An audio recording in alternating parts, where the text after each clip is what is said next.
వాళ్ళు బంగారు కుటుంబాలు ఈ రెండు అనుసంధానమయ్యి short term, medium term, long term కలిసి పనిచేస్తే అద్భుతమైన ఫలితాలు వస్తాయి. ఈ మధ్య ఆర్థిక అసమానతలు పెరుగుతున్నాయి, ఆర్థిక సంస్కరణలు వచ్చాయి, టెక్నాలజీ అడ్వాంటేజ్ వచ్చింది. ఈ రెండు వచ్చిన తర్వాత డెమోగ్రఫిక్ డివిడెంట్ వచ్చింది. ఇప్పుడు స్ట్రాంగ్ లీడర్షిప్ ఉండే పరిస్థితికి వచ్చాం. దీంతో ఎక్కడికక్కడ అడ్వాంటేజ్ సంపద సృష్టించడం కంటిన్యూగా జరుగుతూ ఉంది. మనం చూస్తే ప్రపంచంలోనే ఫాస్ట్ గ్రోయింగ్ ఎకానమీ ఇండియా. ఇప్పుడు 4వ ప్లేస్లో ఉన్నాం. ఇంకో 1 or 2 years 3rd ప్లేస్కి వస్తాం. అక్కడి నుంచి ఇంకా ముందుకు పోతాం. అదే సమయంలో పబ్లిక్ పాలసీస్ వల్ల బిలియనియర్స్ ఎక్కువ అవుతున్నారు, ఆర్థిక అసమానతలు పెరుగుతున్నాయి. ఆర్థిక అసమానతలు తగ్గించకపోతే భవిష్యత్తులో ఆ సమాజం ఆ సాటిస్ఫాక్షన్ ఉండదు. డబ్బులు అనేది, సంపద అనేది అందరికీ మెరుగైన జీవన ప్రమాణాలు ఇస్తేనే అది నిజమైన సమాజం అవుతుంది. ఆ యాంగిల్లో మేము పనిచేస్తున్నాం. అందుకే P4 తీసుకొచ్చాం. ఇప్పటికి ఒక 10 లక్షల కుటుంబాల్ని P4 ద్వారా అడాప్ట్ చేసుకున్నాం. ఈ 2026 నేను ఎక్కువ ఫోకస్ పెడతాను. ఇక్కడ కావాల్సిన డబ్బులే కాదు, మేనేజ్మెంట్ స్కిల్స్ కావాలి. ఇప్పుడు సేమ్ మనీ ఖర్చు పెడతాం, ఒక అతను పెట్టినటువంటి ఖర్చు ప్రొడక్టివిటీ హయ్యెస్ట్ వస్తుంది.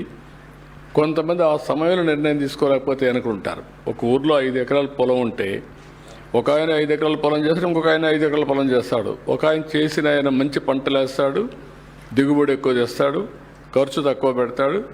It makes all the difference. అలాంటి నాలెడ్జ్ని అందరికీ తీసుకురావడం కోసం పనిచేస్తున్నాను. ఈరోజు మనం గుర్తుపెట్టుకోవాల్సింది మొట్టమొదటిసారిగా ఒక సాటిస్ఫాక్షన్. 3 రోజులు ఇక్కడే ఉన్నాం. ఇక్కడి నుంచి చూశారు అందరూ. వచ్చిన సమస్యలు కూడా తీసుకున్నాను. సాంప్రదాయాలను కాపాడే విధంగా మీరు చూస్తే భోగి, మనం అందరం కూడా భోగి రోజున పాత వస్తువులని కాల్చి, అదే మాదిరిగా కాల్చిన దాంతో కూడా మళ్ళా వేడి నీళ్ళు చేసుకొని దాంతో స్నానం చేస్తే మంచి అదృష్టం వస్తుంది, మంచి జరుగుతుందని మన సాంప్రదాయం. అది కాకుండా బాగా చలికాలం భోగి వేసుకుంటాం. భోగి మంటలు అవుతానే చలి తగ్గుతుంది.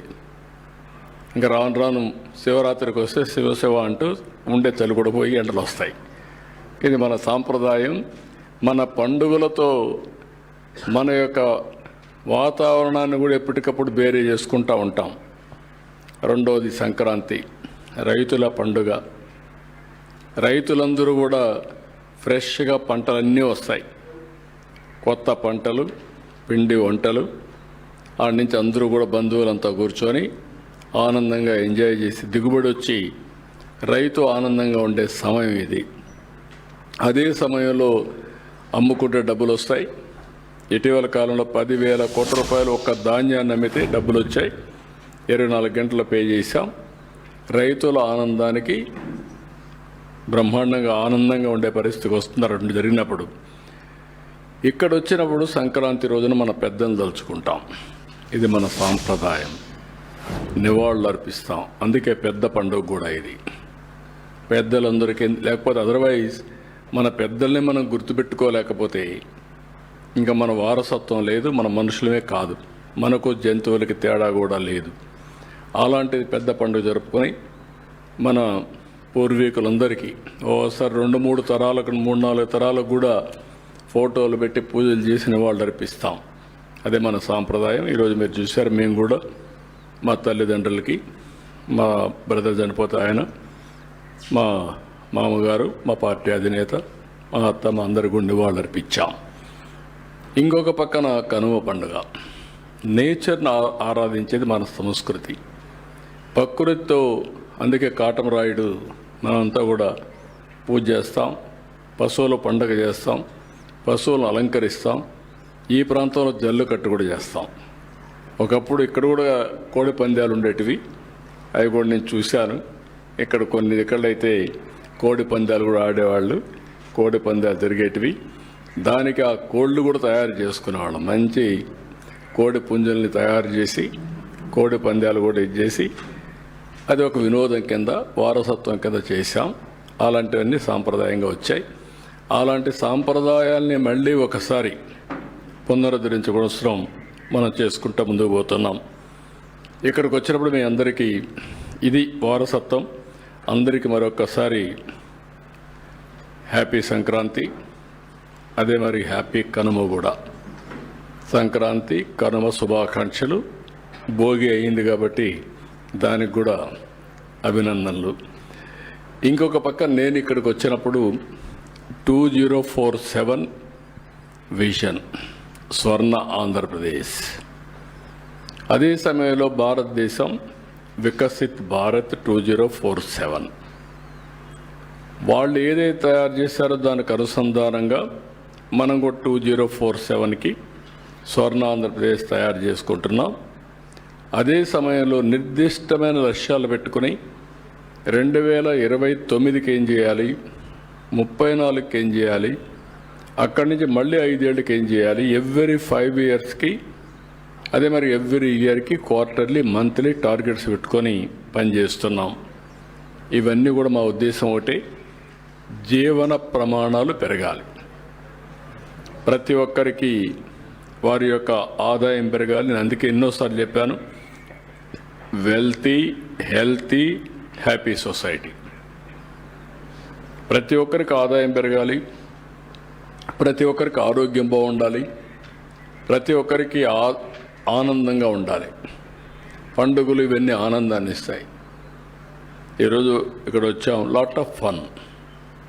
ఎప్పుడు 24 గంటల పనులు చేసి ఇక్కడికి వచ్చినప్పుడు ఆటలు కానీ ఫ్యామిలీ మెంబర్స్ కానీ కలిసి భోంచేయడం, కలిసి ఉండడం, రూములు లేవు, మనుషులు ఎక్కువ ఉన్నారు, కానీ sharing that gives so much of satisfaction. ఇట్లా వేరియస్ యాంగిల్స్లో ఇవన్నీ చేసుకుంటూ వచ్చాం. ఇక్కడికి వచ్చినప్పుడు నేను స్వర్ణ నారావారిపల్లి దీనికి శ్రీకారం చుట్టాను లాస్ట్ ఇయర్. మెయిన్ ఉద్దేశం అంటే ఇక్కడుండే జీవన ప్రమాణాలు పెంచాలి, వీళ్ళ ఆదాయాన్ని పెంచాలనే ఉద్దేశంతో లాస్ట్ ఇయర్ స్టార్ట్ చేశాం. ఇక్కడి నుంచి కందులవారిపల్లి, చంద్రమాపురం, రంగంపేట ఇవన్నీ కూడా 3 పంచాయతీలు ఒక పైలట్గా తీసుకున్నాం. ఆ పైలట్గా తీసుకొని ఏమేం చేయాలనో హోంవర్క్ చేసి ఒక స్పెషల్ ఆఫీసర్ని పెట్టాం కలెక్టర్ గారి ఆధ్వర్యంలో. ఇక్కడే స్పెషల్ ఆఫీసర్ కూడా ఉంది, ఆవిడ బాగా చేశారు. I'm very happy. దీనిపైన వీళ్ళందరికీ వ్యక్తిగత మరుగుదొడ్లు, స్టాచ్యురేషన్తో పెన్షన్లు, రేషన్ కార్డులు, దీపం కనెక్షన్ ఇవన్నీ కూడా పూర్తి చేశాం. అదే సమయంలో ఇంకొక పక్కన ఇక్కడికి వచ్చినప్పుడు ఇండ్లు లేని వాళ్ళందరూ గుర్తించాం. 247 ఇళ్ళు కావాలి. కొంతమందికి ఇంటి జాగాలు ఉన్నాయి, 187 మందికి ఇంటి జాగాలు కూడా లేవు. 1 ఇయర్ టైం ఇచ్చాను. 2+1 కానీ 1+1 కానీ లేకపోతే విడిగా మనకు ల్యాండ్ దొరకగలిగితే, ఇప్పుడంతా రాను ల్యాండ్ బిగ్గెస్ట్ ఇష్యూ అవుతోంది కాబట్టి అవి కంప్లీట్ చేయమని ప్రతి ఒక్కరికి ఇల్లు కల్పించడం బాధ్యతగా తీసుకుని అది కూడా కంప్లీట్ చేస్తాం. ఇంకొక పక్కన మీరు చూస్తే ఇక్కడే ఒక వాటర్ అంతా కూడా అన్నిటి కూడా కంప్లీట్ చేస్తున్నాం. ఇప్పుడు